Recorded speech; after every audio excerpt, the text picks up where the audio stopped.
Fármacos bloqueadores de los receptores colinérgicos. Bienvenidos a RosMed, el podcast de medicina ideal para escuchar mientras haces ejercicio o cualquier actividad que prefieras. En el capítulo 7 hablamos acerca de los medicamentos inhibidores de la colinesterasa y en esta ocasión vamos a hablar también de los bloqueadores de los receptores colinérgicos, que son dos tipos de fármacos que afectan al sistema colinérgico pero tienen mecanismos de acción diferentes. Como repaso, mencionamos que los inhibidores de colinesterasa van a ser medicamentos que aumentan los niveles de la acetilcolina al inhibir la enzima colinesterasa, que normalmente descompone la acetilcolina, Al inhibir esta enzima, la acetilcolina permanece activa durante más tiempo en la sinapsis, lo que aumenta su efecto sobre los receptores colinérgicos. Ejemplos comunes de estos inhibidores mencionamos que, por ejemplo, sería la nestigmina, la piridostigmina y también la donepezila. A su vez, también mencionamos los activadores colinerreceptores, Y estos activadores también son conocidos como los agonistas colinérgicos, que son fármacos que imitan o potencian la acción de la acetilcolina, este neurotransmisor que es muy especial en el sistema colinérgico, y actúan uniéndose y activando los receptores colinérgicos, lo que va a desencadenar respuestas similares producidas por la acetilcolina. Mencionamos dos tipos de agonistas, los agonistas muscarínicos y también los agonistas nicotínicos, Hoy vamos a hablar acerca de los bloqueadores de los receptores colinérgicos. Estos fármacos van a bloquear los receptores colinérgicos, impidiendo que la acetilcolina se una a ellos y pueda ejercer su efecto, Esto reduce la respuesta del órgano o tejido inervado por el sistema colinérgico. Ahora, los bloqueadores de los receptores colinérgicos pueden ser muscarínicos o nicotínicos, pero ya no se van a llamar agonistas, se llamarán antagonistas, obviamente dependiendo del receptor que bloqueen.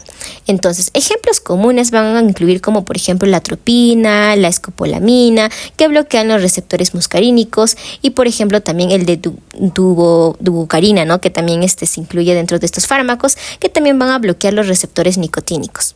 Dentro de los bloqueadores nicotínicos se distinguen los bloqueadores ganglionares y los bloqueadores de la unión neuromuscular, siendo estos últimos más relevantes en la práctica clínica. En este contexto, en este capítulo, vamos a hablar acerca de los fármacos que afectan específicamente a los receptores colinérgicos muscarínicos. Estos receptores, identificados en 5 subtipos, desde la M1 hasta la M5, van a presentar diferencias estructurales, funcionales y entre otras diferencias, que obviamente van a influir mucho en la distribución y los efectos en el organismo. Los estudios han revelado que los subtipos de estos receptores muscarínicos están presentes en diversas ubicaciones del cuerpo, desde el sistema nervioso central hasta las células efectoras periféricas, Por ejemplo, el subtipo M1 se encuentra predominantemente en neuronas del sistema nervioso central y células postganglionares autonómicas, Mientras que los receptores M2 y M3 tienen una distribución más específica en el miocardio, músculos lisos y los tejidos glandulares respectivamente. Los subtipos M4 y M5, aunque menos estudiados, parecen desempeñar un papel relevante en el sistema nervioso central. Ahora sí, hablaremos acerca de la farmacología básica de los bloqueadores del receptor muscarínico, específicamente la química y la farmacocinética. Estos son conocidos también o referidos como antimuscarínicos por su capacidad de poder bloquear los efectos de la estimulación parasimpática autónoma. La atropina, un compuesto de una larga historia de uso medicinal y venenoso, es emblemática de esta clase de fármacos, derivada de las plantas como la Atropa belladona y también la Datura stramonium, Ahora, estos fármacos se caracterizan por ser ésteres alcaloides de aminas terciarias de ácido trópico. Aunque la atropina es el representante más conocido, se han desarrollado numerosos compuestos antimuscarínicos, tanto naturales como sintéticos. La absorción de estos fármacos varía según su estructura química, por ejemplo con los alcaloides naturales y la mayoría de los fármacos antimuscarínicos terciarios siendo absorbidos eficientemente en el intestino y las membranas conjuntivales, Por otro lado, los fármacos antimuscarínicos cuaternarios muestran una absorción oral más limitada debido a su menor solubilidad en los lípidos. Una vez que se absorben, estos compuestos se distribuyen ampliamente por el cuerpo, alcanzando niveles significativos en el sistema nervioso central en un periodo de tiempo relativamente corto. Esto puede limitar la dosis tolerada debido a los efectos periféricos y centrales. Ahora, la metabolización y excreción de estos fármacos va a variar, con la atropina, por ejemplo, siendo eliminada en 2 fases con una semivida de eliminación rápida y otra lenta. La mayoría se excreta en la orina, tanto como compuesto original como metabolitos. Es importante también destacar que a pesar de la eliminación del fármaco de la circulación, sus efectos sobre la función parasimpática pueden persistir, especialmente en el ojo durante un periodo prolongado, lo que tiene implicaciones clínicas importantes. Cuando hablamos de la farmacodinámica de los bloqueadores del receptor muscarínico, nos van a proporcionar una visión detallada de cómo estos fármacos van a afectar al cuerpo, ¿no? El mecanismo de acción principal de estos fármacos, como la atropina, es bloquear de manera reversible los receptores muscarínicos, lo que significa que su efecto puede ser superado por concentraciones más altas de acetilcolina u otros agonistas muscarínicos. Esto se logra impidiendo la activación de la vía de señalización habitualmente desencadenada por la acetilcolina, como la liberación del trifosfato de inositol y la inhibición de la anilil ciclasa. Se ha descubierto que estos fármacos bloqueadores no solo neutralizan la acción de la acetilcolina, sino que también pueden cambiar la actividad basal de los receptores hacia un estado inactivo. Entonces, ahora vamos a mencionar acerca de los efectos en los diferentes sistemas de órganos en nuestro cuerpo. Primero, sistema nervioso central. La atropina tiene efectos mínimos estimulantes en el sistema nervioso central, pero puede causar sedación. Otros fármacos antimuscarínicos, como la escopolamina, pueden inducir somnolencia y amnesia en dosis recomendadas, y en dosis altas puede provocar excitación, agitación, alucinaciones y coma. En la vista o en el ojo, los bloqueadores muscarínicos pueden dilatar la pupila, conocido como la midriasis, y paralizar el músculo ciliar, lo que resulta en pérdida de la capacidad de enfocar para la visión de cerca. Esto es conocido como la cicloplegia. Estos efectos son útiles en oftalmología, pero pueden ser peligrosos en pacientes con ángulo estrecho de la cámara anterior, ya que pueden inducir glaucoma agudo. En el sistema cardiovascular, la atropina puede causar taquicardia al bloquear la ralentización vagal, aunque dosis más bajas puede inicialmente producir bradicardia. Este fármaco también puede reducir el intervalo PR del electrocardiograma, bloqueando los receptores muscarínicos en el nodo auriculoventricular, y en dosis altas puede causar bloqueo de conducción intraventricular. En el sistema respiratorio, la administración de estos bloqueadores muscarínicos pueden provocar broncodilatación y reducir la secreción en las vías respiratorias, siendo más significativo en pacientes con enfermedades respiratorias. Sin embargo, estos fármacos no son tan efectivos como los estimulantes del receptor beta adrenérgico en el tratamiento del asma, ¿no? En el tracto gastrointestinal, los bloqueadores muscarínicos afectan la motilidad y la secreción en el intestino, lo que resulta en un retraso en el vaciamiento gástrico y en el tránsito intestinal. Además, reducen la secreción salival y la actividad del músculo liso gastrointestinal, lo que puede causar boca seca y también estreñimiento.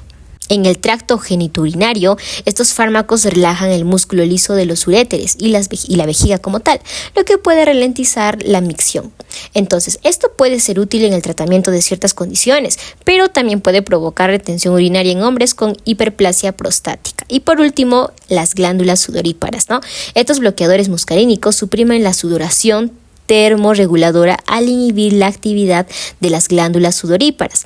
Esto puede elevar la temperatura corporal, especialmente en bebés y también en niños, incluso en dosis ordinarias. Hablemos ahora de las aplicaciones terapéuticas de los bloqueadores del receptor muscarínico. Vamos a hablar en primer lugar, los trastornos del sistema nervioso central. Se nos presentan dos enfermedades.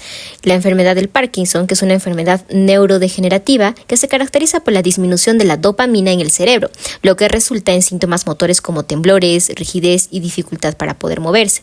Estos fármacos antimuscarínicos, aunque no son la primera línea de tratamiento, pueden ayudar a reducir los síntomas motores al bloquear la actividad de la acetilcolina, que se encuentra desequilibrada en esta enfermedad. Ahora, otra enfermedad sería la enfermedad del movimiento, también conocida como cinetosis. La cinetosis o mareo por movimiento puede ocurrir en situaciones como viajes en automóvil, avión o barco. Los fármacos antimuscarínicos como la escopolamina pueden ser efectivos para poder prevenir o aliviar el mareo al bloquear la transmisión de señales en el sistema nervioso que causan náuseas y vómitos. También vamos a tener los trastornos oftalmológicos, ¿no? Los bloqueadores de los receptores muscarínicos se utilizan en oftalmología para poder dilatar la pupila y paralizar el músculo ciliar, lo que facilita la realización de exámenes oculares. Estos fármacos son especialmente útiles en la medición precisa del error de refracción y en el examen de la retina. También tenemos los trastornos respiratorios. En la medicina respiratoria, los bloqueadores del receptor muscarínico se utilizan para poder dilatar las vías respiratorias y facilitar la respiración en pacientes con enfermedades como la enfermedad pulmonar obstructiva crónica, ¿no? Conocido como EPOC, y también en el asma. Al inhibir la acción de la acetilcolina, estos fármacos ayudan a relajar los músculos bronquiales y mejorar el flujo del aire hacia los pulmones. También tenemos los trastornos cardiovasculares. En pacientes con trastornos cardiovasculares, los bloqueadores del receptor muscarínico pueden ser útiles para poder contrarrestar el exceso de actividad del sistema nervioso parasimpático que puede causar bradicardia, hipotensión y otros problemas cardiovasculares. Estos fármacos pueden ser especialmente beneficiosos en situaciones como el ataque cardíaco, donde el flujo sanguíneo al corazón puede verse comprometido. También tenemos los trastornos gastrointestinales. En el tratamiento de estos trastornos, los bloqueadores del receptor muscarínico pueden ayudar a reducir la motilidad intestinal y aliviar los síntomas como la diarrea y los espasmos abdominales. Estos fármacos también pueden ser útiles en el tratamiento de la enfermedad por reflujo gastroesofágico, conocido como ERGE, y otros trastornos relacionados con el tracto gastrointestinal. En los trastornos urinarios, los bloqueadores del receptor muscarínico se utilizan para poder tratar la vejiga hiperactiva y otros trastornos urinarios al reducir la contracción involuntaria de la vejiga y aumentar la capacidad de la retención urinaria. Estos fármacos pueden ayudar a controlar los síntomas como la urgencia urinaria, la frecuencia y la incontinencia. También tenemos estos fármacos se van a utilizar para el envenenamiento colinérgico, En situaciones del envenenamiento por agentes colinérgicos como los insecticidas, los argonofosforados o ciertos hongos venenosos, los bloqueadores del receptor muscarínico pueden ser utilizados para poder contrarrestar los efectos tóxicos al inhibir la acción de la acetilcolina en el cuerpo. Estos fármacos son parte del tratamiento de emergencia para poder prevenir complicaciones graves como la bradicardia, la broncoconstricción y otros síntomas asociados con el exceso de la actividad colinérgica. Y como último también nos van a mencionar otras aplicaciones. Además de las aplicaciones que ya hemos mencionado, los bloqueadores del receptor muscarínico también se utilizan en el tratamiento de la hiperhidrosis, conocida como esa sudoración excesiva, y otras condiciones donde la actividad colinérgica excesiva puede ser problemática. Estos fármacos pueden ayudar a reducir la producción del sudor y mejorar la calidad de vida en pacientes con este trastorno. Los efectos adversos del tratamiento con atropina y otros fármacos antimuscarínicos pueden manifestarse en diferentes sistemas orgánicos. Por ejemplo, la midriasis, dilatación de la pupila, y la ciclopegia, parálisis del músculo ciliar. Son efectos no deseados cuando se usan estos fármacos para reducir la secreción o motilidad gastrointestinal, aunque son efectos terapéuticos en la oftalmología, En concentraciones más altas, la atropina puede bloquear todas las funciones parasimpáticas, pero es generalmente segura en adultos. Sin embargo, la intoxicación por atropina puede ocurrir a menudo debido a intentos de autolesión o para inducir alucinaciones. Los síntomas de intoxicación incluyen boca seca, midriasis, taquicardia, piel caliente, enrojecida, ojo y agitación y delirio. Los niños, especialmente los bebés, son particularmente sensibles a los efectos hipertérmicos de la atropina y dosis pequeñas pueden ser letales. En caso de sobredosis, el tratamiento suele ser sintomático y se desaconseja el uso de inhibidores de la colinesterasa para revertir los efectos de la sobredosis de atropina. Los efectos adversos de los fármacos antimuscarínicos cuaternarios, como la hipotensión ortostática, pueden requerir tratamientos con un inhibidor cuaternario de la colinesterasa como la neostigmina, es decir, su agonista, Algunos fármacos de acción central con propiedades antimuscarínicas como antidepresivos tricíclicos y antihistamínicos pueden afectar la memoria y la cognición en pacientes mayores. En cuanto a las contraindicaciones, los fármacos antimuscarínicos deben evitarse en pacientes con glaucoma, ya que pueden precipitar el cierre angular. También deben usarse con precaución en hombres de edad avanzada, especialmente aquellos con antecedentes de hiperplasia prostática, Y además pueden empeorar los síntomas en pacientes con úlceras gástricas debido a su efecto de retrasar el vaciamiento gástrico, por lo que no deben usarse para tratar la enfermedad ácido péptica. Y ahora pues nos toca hablar acerca de la farmacología básica y clínica de los fármacos de bloqueo de ganglios. Los fármacos bloqueadores de ganglios compiten con la acetilcolina en los receptores neuronales nicotínicos de los ganglios autónomos, afectando tanto al sistema simpático como al parasimpático. Aunque son útiles en investigaciones, su falta de selectividad causa muchos efectos secundarios limitando su uso clínico. Químicamente son aminas sintéticas, por ejemplo el tetratilamonio y el hexametonio. La mecamilamina, una amina secundaria, se desarrolla para poder mejorar la absorción gastrointestinal. El trimetafán, otro fármaco de acción corta, ya no se usa clínicamente. Esto por parte de la farmacocinética de estos fármacos. Ahora, Hablemos acerca de los efectos que van a tener estos, ¿no? En el sistema nervioso central, algunos fármacos como la mecamilamina pueden cruzar la barrera hematoencefálica causando efectos como sedación, temblores y cambios mentales. En el ojo provocan ciclopegia, afectando la capacidad de acomodación y dilatación la pupila en mayor medida que la contracción. En los sistemas cardiovasculares o en el sistema cardiovascular inducen una marcada disminución en el tono arteriolar y venomotor, lo que puede llevar a una hipotensión ortostática. También reducen la contractilidad cardíaca y pueden llevar o causar la taquicardia moderada. En el tracto gastrointestinal reducen la secreción y la motilidad, lo que obviamente puede agravar el estreñimiento. En otros sistemas, estos pueden afectar la función urinaria, aumentando el riesgo de retención urinaria en hombres con hiperplasia prostática especialmente, y también pueden afectar la función sexual y reducir la sudoración termorreguladora, ¿no?